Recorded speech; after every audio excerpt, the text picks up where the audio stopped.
தமிழக சட்டமன்ற தேர்தல் நாளைய தினம் நடைபெற போகிறது. பலத்த எதிர்பார்ப்புக்கு மத்தியில் நடைபெறுகின்ற ஒரு தேர்தலாக இந்த தேர்தல் காணப்படுகின்றது. அதற்கு மிக முக்கிய காரணம், இம்முறை தமிழகத்தில் ஏதாவது அரசியல் மாற்றம் நிகழுமா என்ற எதிர்பார்ப்போடு மக்கள் காத்திருக்கின்றார்கள். உங்களுக்கு தெரியும், இலங்கை அரசியலில் அண்மை காலத்தில் இடம்பெற்ற மாற்றம், அதாவது மாறி மாறி இரு பெரும் கட்சிகள் ஆட்சி அமைத்து வந்த நிலையில் கடந்த தேர்தலில், அதாவது கடந்த ஜனாதிபதி தேர்தலில் அனுரகுமார திசாநாயக்க ஜனாதிபதியாக தெரிவு செய்யப்பட்டார். அதனைத் தொடர்ந்து அந்த கட்சி ஆட்சி பீடம் ஏறியது. இப்படி ஒரு மாற்றம் இந்தியாவில், குறிப்பாக தமிழகத்தில் இடம்பெறுமா என்ற ஒரு எதிர்பார்ப்பு ஏற்பட்டிருக்கிறது. அதற்கு மிக முக்கிய காரணம், தமிழகத்தை பொறுத்தவரையில் 50 ஆண்டுகளுக்கு மேலாக தமிழகத்தை ஆட்சி செய்து வந்த கட்சிகள் அதிமுக மற்றும் திமுக ஆகிய கட்சிகளே.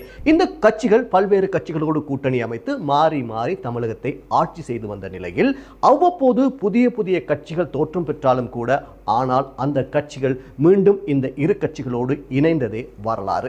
ஆனால் இம்முறை தமிழகத்தின் முன்னணி நடிகராக இருக்கக்கூடிய விஜய் தலைமையிலான தமிழக வெற்றி கழகம் இம்முறை தேர்தலில் குதித்திருக்கிறது. எனவே மாற்றம் இடம்பெறுமா என்ற ஒரு எதிர்பார்ப்பு காணப்படுகின்றது. அதற்கு மிக முக்கிய காரணம், இளைஞர்களுடைய அதிக செல்வாக்கு விஜய்க்கு இருப்பதாக சொல்லப்படுகிறது. அதனை உறுதிப்படுத்தும் வகையில் அவருடைய கூட்டங்களுக்கு அதிக அளவிலான மக்கள் கலந்து கொள்வதை நாங்கள் காணக்கூடியதாக இருந்தது. நேற்றைய தினத்தோடு தேர்தல் பிரசார பணிகள் நிறைவடைந்திருக்கின்றன. நாளைய தினத்தில் தேர்தல் நடைபெறப் போகிறது. மே மாதம் 4ஆம் தேதி வாக்குகள் எண்ணப்பட்டு முடிவுகள் அறிவிக்கப்பட இருக்கின்றன. தமிழகத்தை பொறுத்தவரையில் 234 தொகுதிகள். அந்த தொகுதிகளில் 4000க்கும் மேற்பட்ட வேட்பாளர்கள் களமிறக்கப்பட்டிருக்கின்றார்கள். 4 முனை போட்டி காணப்படுகின்றது. 4 முனை போட்டி எனப்படுகின்ற பொழுது, தற்போது ஆட்சியில் இருக்கக்கூடிய திமுக கூட்டணி ஒரு புறமாகவும், எதிர்க்கட்சியாக இருக்கக்கூடிய அண்ணா திராவிட முன்னேற்ற கழக கூட்டணி மறுபுறமாகவும், தமிழக வெற்றி கழகம் தனித்தும், அதே போன்று சீமான் தலைமையிலான நாம் தமிழர் தனித்தும் போட்டியிடுகின்றது. இம்முறை 4 முனை போட்டி காணப்படுகின்றது. உண்மையிலே இந்த 4 முனை போட்டி இம்முறை காணப்படுவதன் காரணமாக ஆட்சியை தீர்மானிக்கும் சக்திகளாக தமிழக வெற்றி கழகத்தின் தலைவர் விஜய் மற்றும் நாம் தமிழர் கட்சியினுடைய தலைவர் சீமான் ஆகியோர் இருப்பார்கள் என்று கூறப்படுகின்றது.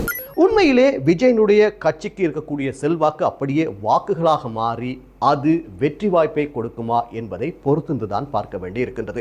நாளை நடைபெறப் போகின்ற தேர்தலில் 75,000க்கும் மேற்பட்ட வாக்களிப்பு நிலையங்கள் தயார் நிலையில் இருக்கின்றன. எனவே வெளிநாடுகளில் இருந்தும் கூட அதிகமானோர் வாக்களிப்புக்கு வருகை தருவதாக சமூக ஊடகங்களில் பார்க்கக்கூடியதாக இருக்கிறது. இந்த ஒரு விரல் புரட்சி என்பது உலகில் பல்வேறு மாற்றங்களை ஏற்படுத்தி இருக்கிறது.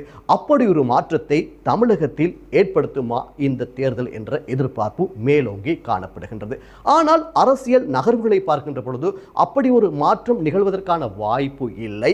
ஆனால் தற்போது தமிழகத்தில் இருக்கக்கூடிய திமுக அல்லது எதிர்க்கட்சியாக இருக்கக்கூடிய அதிமுக ஆகிய 2 கட்சிகளில் யார் ஆட்சி அமைக்கப் போகின்றார்கள் என்பதை தீர்மானிக்கும் மிகப்பெரிய சக்தியாக விஜய் இருப்பார் என்று சொல்லப்படுகின்றது. பொறுத்திருந்து பார்க்கலாம். விஜய் 2 தொகுதிகளில் போட்டியிடுகின்றார். அதே போன்று விஜய்க்கான பிரசார நடவடிக்கைகள், சமூக ஊடகங்களில் அவர் தொடர்பான கருத்துக்கள் மேலோங்கி காணப்படுகின்ற இந்த சூழலில் நாளை நடைபெறப் போகின்ற ஒரு விரல் புரட்சியில் விஜய் வெற்றி பெறுவாரா, அல்லது மீண்டும் அதிமுக அல்லது திமுக என்ற இருபெரும் கட்சிகளில் ஏதாவது ஒன்று ஆட்சி அமைக்குமா என்பதை பொறுத்திருந்து பார்க்கலாம்.